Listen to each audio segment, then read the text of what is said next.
Cuando nada parece encajar y no veo la salida,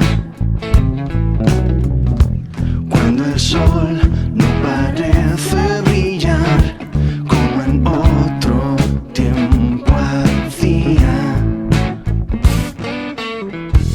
si el pasado parece mejor, sé que en esto no hay sabiduría,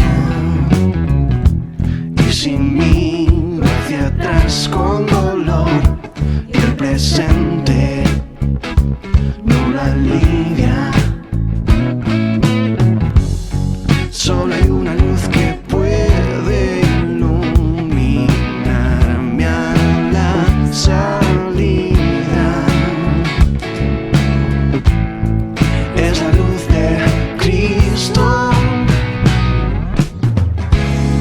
Él abrió mis ojos para que yo pueda ver, para que yo pueda ser con su luz de vida que no merecía. De su amor llenó mi ser.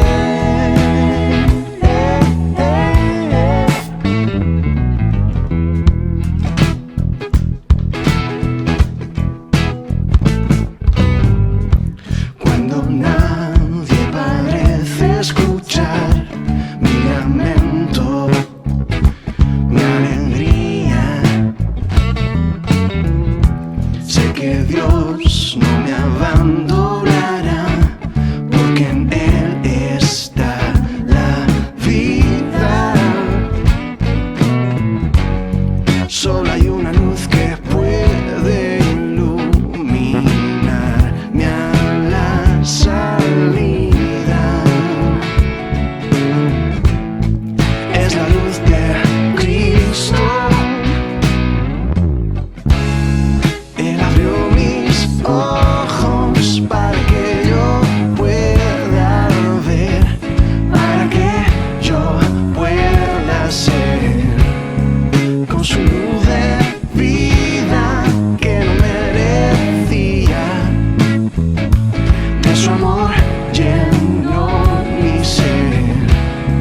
Sé que ciego estaba, aunque yo creía ver, aunque yo creía ser, pero ahora veo esa cruz de Cristo, pues por mí clavado fue,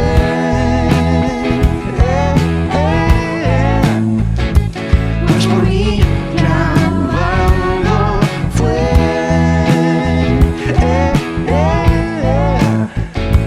pues por mí clavado fue.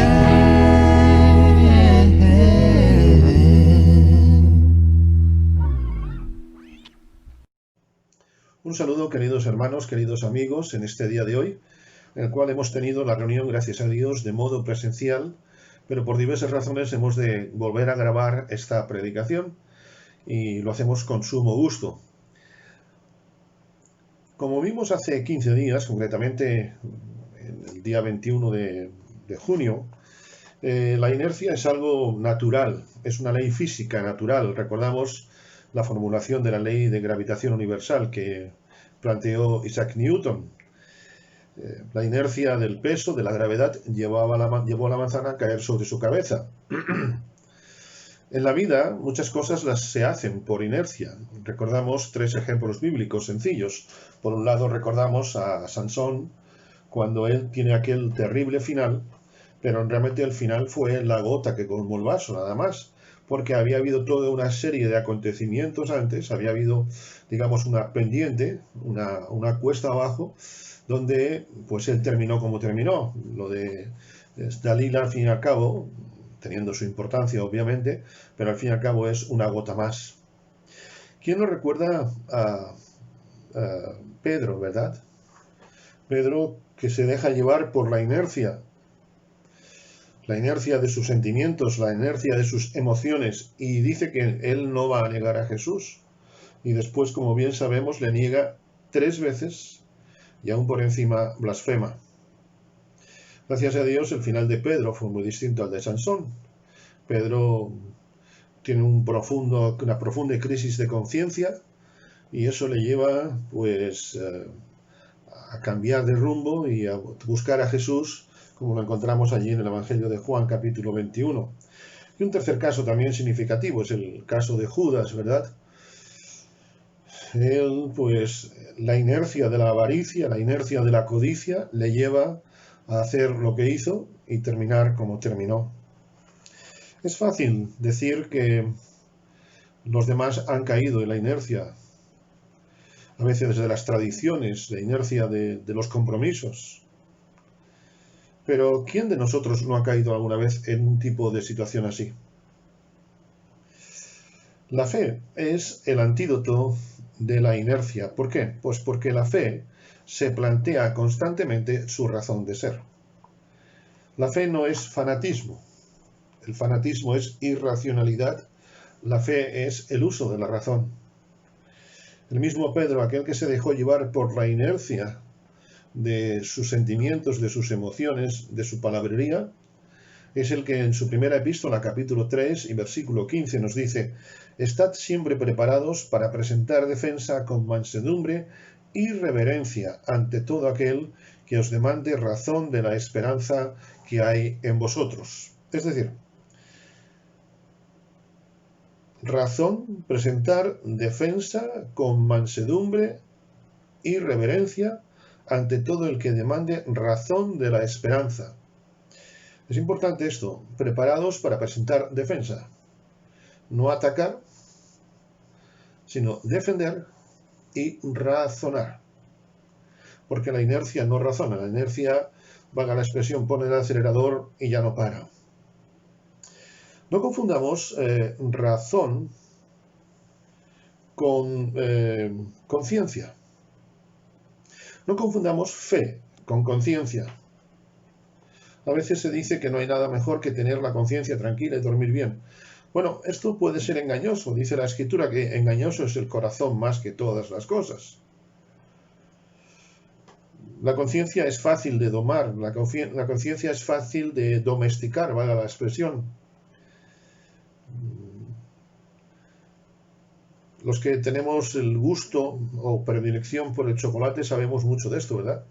Una pastillita te da un poco de rubor, sabes que no te va a hacer bien, pero después la segunda, y oh, qué mal están las dos, pero bueno, no pasa nada.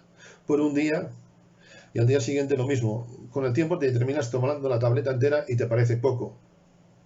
Aunque sepas que tiene consecuencias, quizá una migraña, quizá otro tipo de situaciones. La conciencia invita a la inercia, la fe invita al análisis, al planteamiento. La conciencia nos lleva a sentirnos seguros de nosotros mismos, la fe nos lleva a sentirnos inseguros de nosotros para depender más de Dios. En la ocasión anterior vimos que el cristiano vive por fe. Y también vimos que el cristiano está firme y que camina por fe. Me gustaría hoy ver con vosotros 3 aspectos más de los efectos de la fe. En primer lugar, el cristiano es consolado por la fe. Y vamos a ver cómo. Dice el apóstol Pablo a los romanos en el capítulo 1, prácticamente en el preludio de su epístola, nos dice: ser mutuamente confortados por la fe que nos es común a vosotros y a mí. Como seres humanos, todos sufrimos aflicciones. Cuando se nos dice a veces de una enfermedad, hemos vivido situaciones donde se nos ha dicho de una enfermedad grave, y esto, aunque tienes al Señor, esto lo sientes, te duele. Cuando sabemos de una enfermedad de un ser querido, nos duele. Cuando a veces nos cuenta cómo están nuestros seres queridos, a veces nos puede doler mucho. A veces puede ser un familiar, un amigo, un compañero al que tienes aprecio, etcétera, etcétera. La pérdida de un trabajo causa tristeza. Cualquier pérdida, cualquier tipo de pérdida nos causa tristeza. Puede ser una pérdida ficticia o una pérdida real, no vamos a entrar en estos detalles, pero es así. Por otro lado, estos son digamos, los dolores, las aflicciones que todos padecemos. Pero como cristianos, los cristianos tenemos otro tipo de dolor que también, digamos así, nos marca profundamente. Porque el hecho de ser cristiano no nos evita tener que sufrir. Es más, Jesús dice en Juan 16:33, que en el mundo tendréis aflicción. Pero confiad, yo he vencido al mundo. Pero Jesús nos advirtió de aflicciones. Recordamos que los cristianos tenemos dolor cuando, por ejemplo, vemos tantos sufrimientos diferentes que hay. Cuando vemos, por ejemplo, cómo está la sociedad. Pablo dice en Hechos 17:16, leo la versión de la palabra, Pablo esperaba en Atenas a Silas y a Timoteo y se sentía exasperado al ver la ciudad sumida en la idolatría. Hoy hay muchos tipos de idolatría. Hay la idolatría de la tecnología. Y gloria a Dios por los avances tecnológicos. De hecho, este mismo vídeo es fruto de eso. Pero de hacer eso un Dios hay que tener mucho cuidado. Y nos duele cuando vemos a personas que están sumidas en la idolatría, a veces del trabajo. Está bien trabajar, es sano, es honesto, es una bendición. Pero de eso hacer un Dios... Sabemos de personas que tienen una idolatría a ciertas cosas, las adicciones, etcétera. Nos duele, ¿verdad? Como cualquier ser humano. Nos duele a los cristianos también cuando vemos que hay personas que rechazan el Evangelio. Ya no digo que solamente no quieran saber nada, sino que rechazan, que tienen un conocimiento real. Y nos duele como algunos nos dicen, bueno, está muy bien lo que tú me dices, pero no me interesa. Y uno en esos momentos daría la vida por un hijo, ¿verdad? Por un amigo. Daría la vida para que conociese a Dios. También nos duele cuando vemos a hermanos nuestros en la fe, personas que han estado reuniéndose con nosotros y que se han desencaminado de los senderos de Dios. Pero ante todo ese tipo de sufrimientos, de todo ese tipo de dolor, por ejemplo, podríamos citar, y después lo nombraremos aunque sea de paso, las persecuciones. Sabemos que hay países en el mundo hoy que están hermanos nuestros sufriendo persecución. Recordamos Corea del Norte y otros países.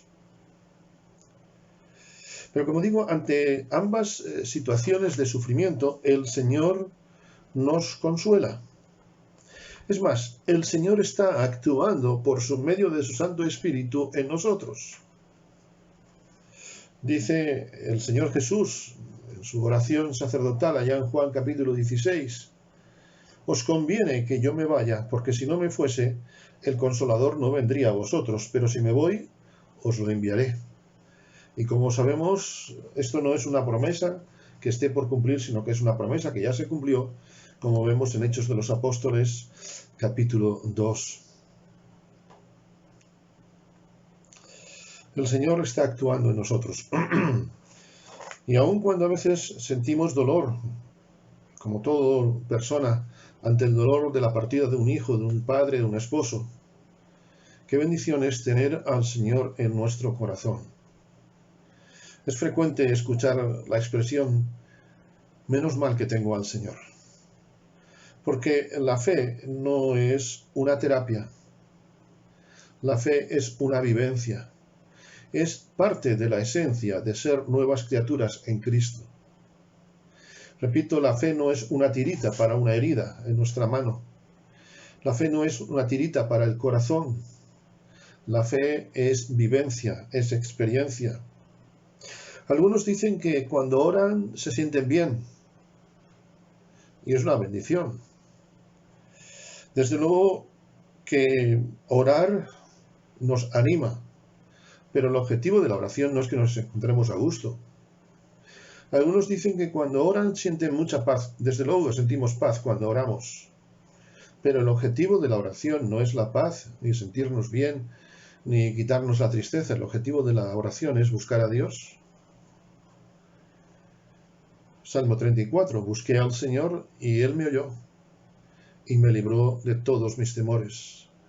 No dice que busqué desahogarme en el Señor, sino que busqué al Señor, porque Dios creó la oración para que tengamos una relación con Él y le contemos todo, pero el objetivo no es contarle, sino tener la relación con Él.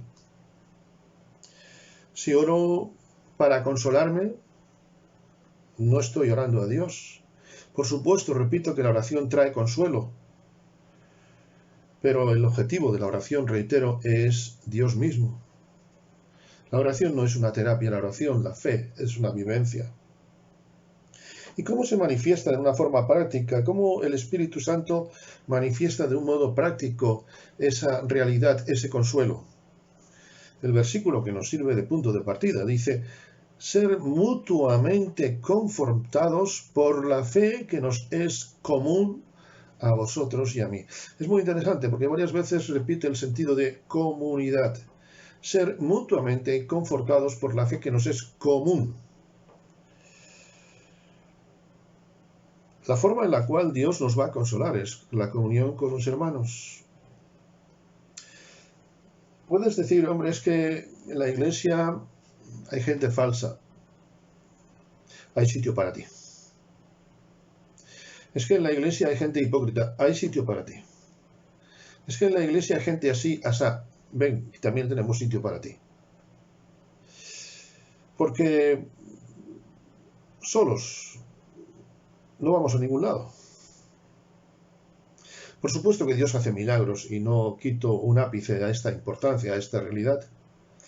Pero lo esencial es buscar la comunión porque Dios se manifiesta donde están dos o tres en su nombre.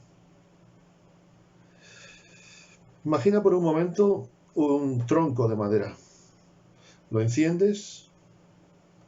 Si no tiene más troncos, ese tronco termina apagándose. Si hay dos, ya los dos se calientan, se autoayudan, usando la expresión bíblica, mutuamente, de un modo común, se ayudan, y entonces hay fuego, hay calor, o hay unas brasas, aunque sea para cocinar.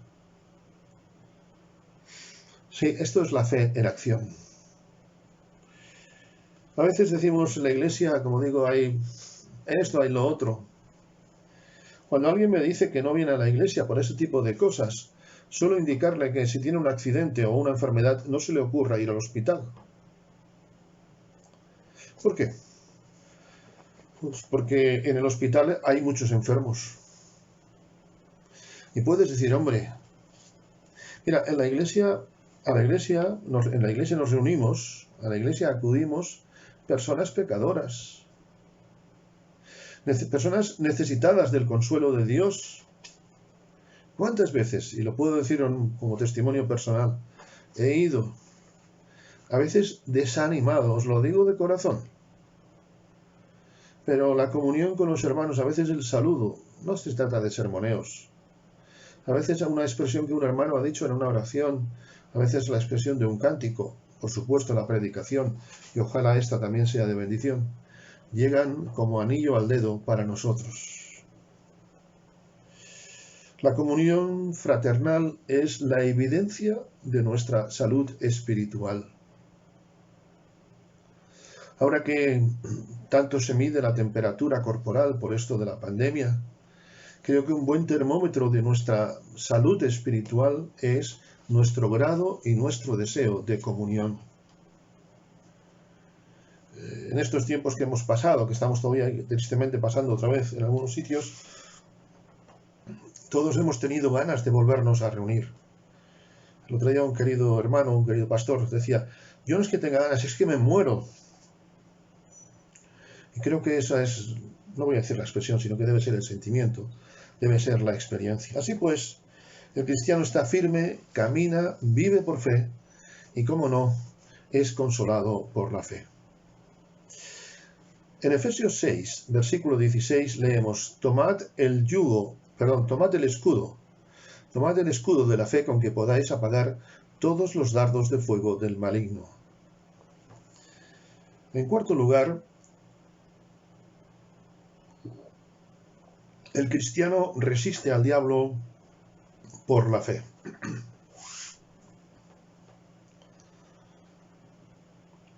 Los dardos de fuego del enemigo, del maligno. No es que solamente Satanás quiera disparar flechas para hacernos daño, sino que quiere lanzar dardos de fuego. El dardo de fuego lo que quiere es arrasar con todo. ¿Por qué? Voy a decirlo de una forma práctica, que creo que se me entenderá. El cristiano es objetivo terrorista de Satanás. El cristiano es una persona que es objetivo terrorista de Satanás, porque quiere sembrar terror en nosotros, quiere destruir, quiere aniquilar, quiere arrasar. La seguridad total en la vida no existe, pero en el Señor sí.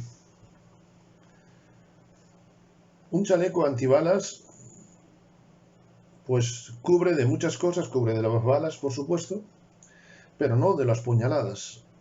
No es 100% seguro en ese sentido. No es un chaleco 100%, es un chaleco antibalas.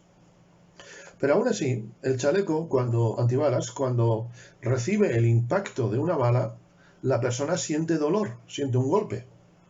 Eso es lo que he leído, lo que he sabido. Nunca lo he usado.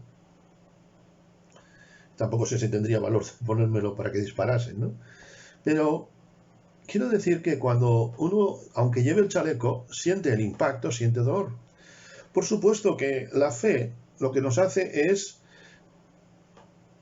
apagar esos dardos de fuego, lo cual no significa que no vaya a haber quemaduras en nuestro escudo, que no vaya a haber heridas en nosotros, que no vaya a haber, como decíamos hace un instante, dolor en nosotros. Satanás está constantemente torpedeándonos. Satanás vive en una guerra sin cuartel contra nosotros. Dice el mismo apóstol Pablo en Efesios 6, versículos anteriores al que acabo de citar: vestíos de toda la armadura de Dios para que podáis estar firmes contra las asechanzas del diablo, porque no tenemos lucha contra carne y sangre, sino contra principados, contra potestades, contra los gobernadores de las tinieblas de este siglo, contra huestes espirituales de maldad en las regiones celestes. Tomad el escudo de la fe, con que podáis apagar todos los dardos del enemigo. Como apuntaba hace unos minutos, el cristiano no ataca a Satanás, el cristiano se defiende de Satanás, porque el cristiano no está para vivir atacando a Satanás, sino para presentar el nombre de Cristo. El cristiano no ataca a nadie, el cristiano presenta el Evangelio por medio de su vivencia, por medio de su testimonio, y si hace falta, habla. Y eso nos hace objetivo terrorista de Satanás, porque sabe que el testimonio de los hijos de Dios tiene poder, porque es poder de Dios en nosotros. Por eso Satanás quiere destruirnos. Por eso Satanás quiere destruir los matrimonios cristianos, las familias cristianas, las iglesias. Satanás quiere destruirlas. Y nos lanza esos dardos de fuego para destruir. A veces arrasando con una murmuración, arrasando con lo que sea. Y por eso hemos de tomar el escudo de la fe. Es decir, hemos de renovarnos constantemente en la fe. La fe no solamente nos sirve para seguir, sino para no ser dañados por el enemigo, aunque el enemigo lance dardos contra nosotros. La fe no nos libra de los ataques de Satanás, pero sí que nos libra de los daños de esos ataques. Aunque nos dejen doloridos, aunque a veces nos dejen con lágrimas. La fe es la mejor bendición que podemos tener. Porque en esa lucha que tenemos, y después vemos el mismo Efesios, ¿verdad? El apóstol nos habla del fruto del Espíritu, que es gozo, paz, paciencia, etc. ¿Qué quiere decir esto? Que eso es lo que vivimos.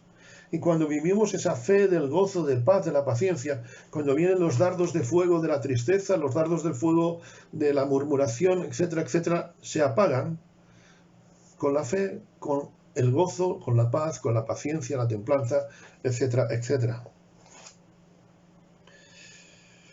David, que veía por fe lo que sería la persona de Cristo en el futuro, David que cayó cientos de veces por la inercia que decíamos antes, pero que fue un hombre que constantemente se planteó su fe y que buscaba a Dios. Y recordamos aquel Salmo 51, un salmo precioso, creo que sería imposible entender la escritura sin ese salmo, cuando él dice, vuélveme el gozo de tu salvación. Quiere decir, Señor, he tocado fondo. Señor, la inercia me ha llevado a esto, quiero el gozo. Señor, quiero vivir de una forma práctica. En el Salmo 27, David expresa un versículo muy conocido.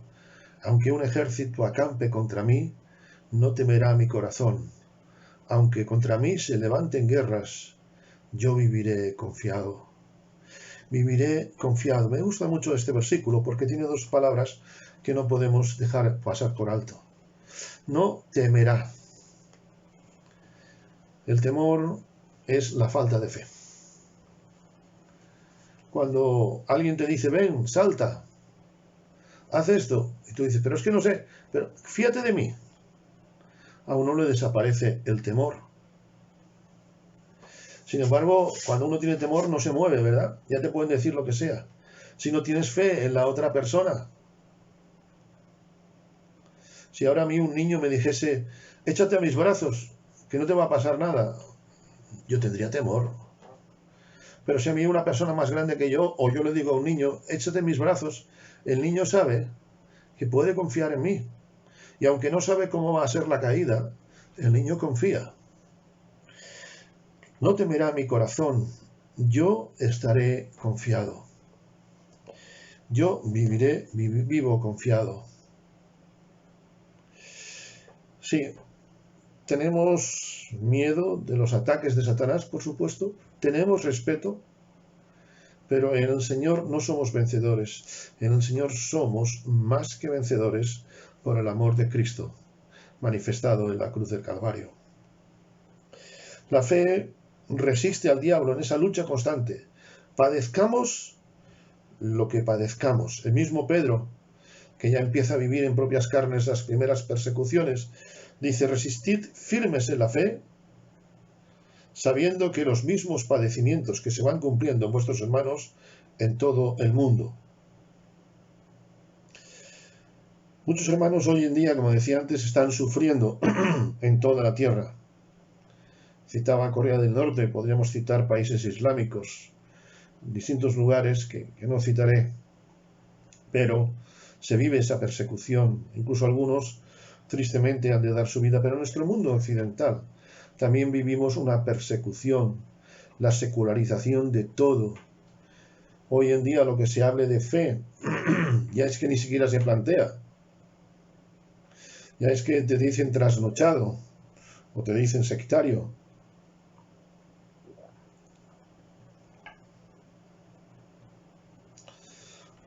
La persecución en algunos sitios es clara, pero hoy la que estamos viviendo en el mundo occidental es de una forma tácita, pero práctica. Se está llamando algo normal a veces a las que la Biblia llama pecado. Y creo que hemos de ser muy cautos en este sentido. Perdón, sabiendo que Satanás sigue atacando y que persecución siempre vamos a tener. Hay una persecución muy sutil, que es la persecución de la indiferencia. Y yo respeto y por supuesto respetamos a todo el mundo. Pero cuando a veces uno dice, mira, que Dios te bendiga, la gente pues te desprecia y casi te cae encima por haberle deseado algo bueno. Hay la persecución hoy de los valores, pues, que a veces se tiene respeto a los mayores, se está perdiendo, que es un valor bíblico. Y sabemos que una sociedad que no respeta a sus mayores es una sociedad condenada al fracaso. Un sabio del siglo II antes de Cristo, un sabio babilonio, decía: si el mundo sigue a la forma que va, esto no va a durar ni 100 años. Si la juventud sigue de la forma que va, esto no va a durar ni 100 años. Bueno, la juventud siempre es rompedora. Hemos sido rompedores todos en nuestra juventud. Bueno, algunos seguimos siendo jóvenes, aunque ya no peinemos pelo. Pero bueno, bromas aparte, me entiende, ¿verdad? Sí, hemos de ser conscientes de que vivimos una persecución. Gloria a Dios que no se va a la cárcel por ello. Pero hemos de ser conscientes y también sufrir con los que están sufriendo hoy en día. Finalmente, quisiera pensar en un quinto aspecto. El cristiano tiene un compromiso con Dios por medio de la fe. Dice 1 de Juan 5, capítulo 5, versículos 4 y 5. Todo lo que es nacido de Dios vence al mundo. Y esta es la victoria que ha vencido al mundo, nuestra fe. ¿Quién es el que vence al mundo sino el que cree en el Hijo de Dios?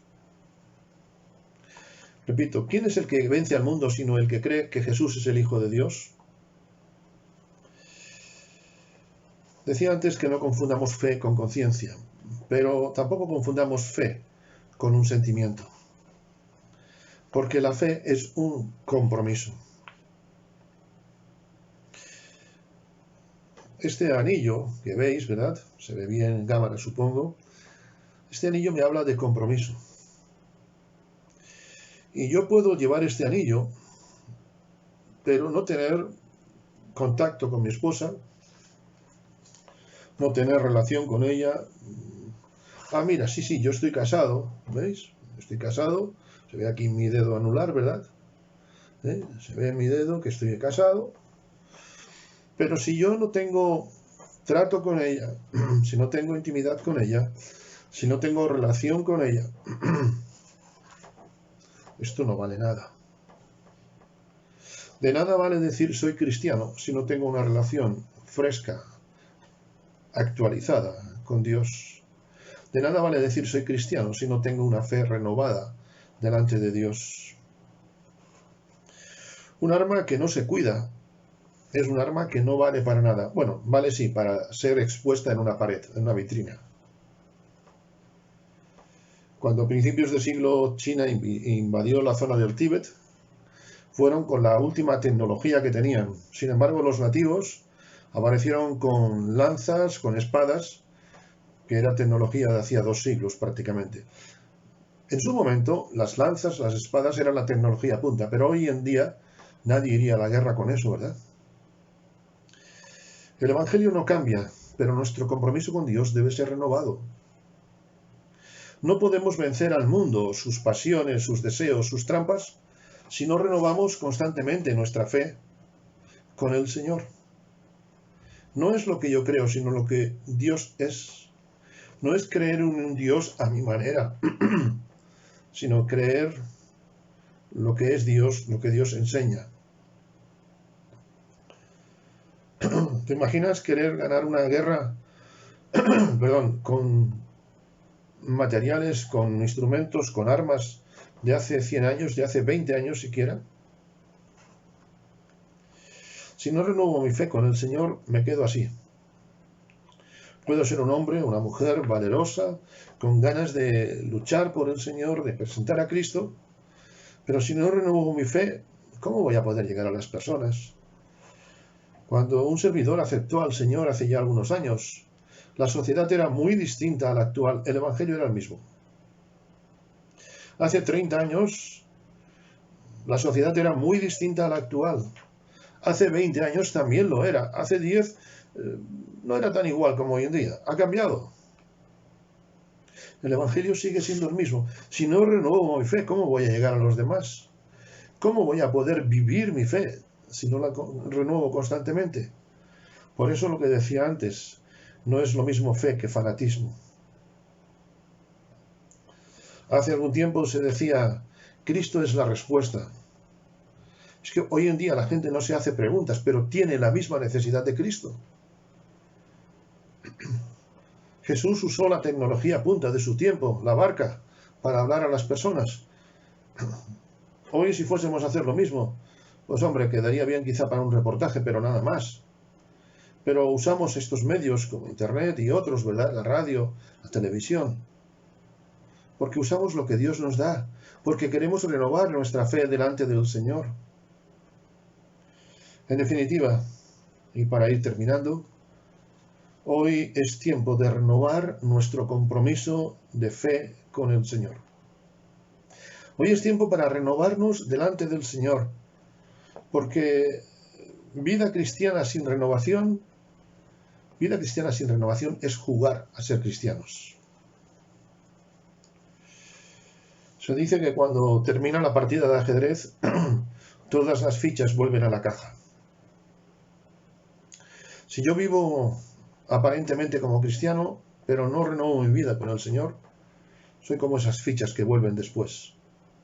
Cuando éramos niños, las chicas se disfrazaban a veces de princesas o de amas de casa. Bueno, si se puede disfrazar así, no sé, de princesitas o de tal. Los chicos a veces, yo recuerdo de niño jugar poniéndome una corbata que tenía una goma, jugar con el volante y yo me creía un chofer de autobús. Pero había tres palabras mágicas en nuestra casa: chicos, a comer. En ese momento mi hermana dejaba de ser madre con sus muñecos, yo dejaba de ser el chofer de autobús del colegio. Si yo no renuevo mi fe, estoy jugando a ser cristiano. Así pues, ojalá hoy nuestra oración sea como la que dijeron los apóstoles al Señor: Señor, aumentanos la fe. Ese es mi deseo. Y espero que el Señor nos anime a cada uno, sabiendo que la fe es lo que nos mueve a caminar, lo que nos hace estar firmes, lo que nos consuela, lo que nos hace resistir contra el enemigo, porque si no renovamos nuestra fe, mal asunto. Recuerda, sin fe es imposible agradar a Dios. Por eso, Señor, aumentanos la fe. Que el Señor os bendiga.